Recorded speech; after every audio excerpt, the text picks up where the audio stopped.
এই রাত্রে ইবাদত করলে কি হয়?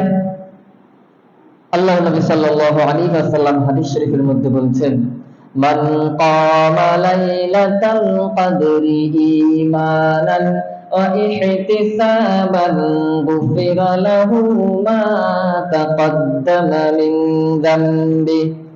আল্লাহ নবী সাল্লাল্লাহু আলাইহি ওয়াসাল্লাম বলছেন, এই রাত্রে যে ব্যক্তি ঈমানের সঙ্গে সওয়াবের নিয়তে রাত্রে আল্লাহর ইবাদতে মগ্ন থাকবে, গুফিরা লাহু মা তাকদ্দামা মিন যামবি, আল্লাহ পাক তার জীবনের পূর্ববর্তী জীবনের সমস্ত গুনাহ মাফ করে দেবে। এত বড় আল্লাহর নবী সাল্লাল্লাহু আলাইহি ওয়াসাল্লাম আমাদেরকে গুরুত্বপূর্ণ ফজিলত সম্পর্কে বললেন যে এই রাত্রে ইবাদত করলে কি হয়। এই রাতে ইবাদত করলে গুফিরা লাহু মা তাকদ্দামা মিন যামবি, সেই ব্যক্তির পূর্ববর্তী জীবনের সমস্ত গুনাহকে মাফ করে দেওয়া হয়। আর এই রাত্রে কি হয়?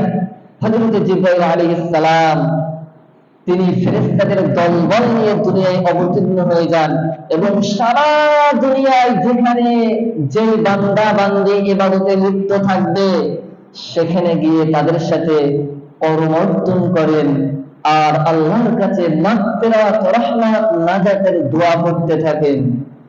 ফেরেশতারা আমাদের জন্য দোয়া করবে যদি আমরা এই রাত্রে ইবাদত করি।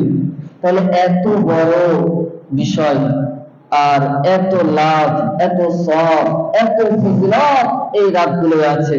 আমরা ইনশাআল্লাহ সকলে এই রাত্রে ইবাদত করব।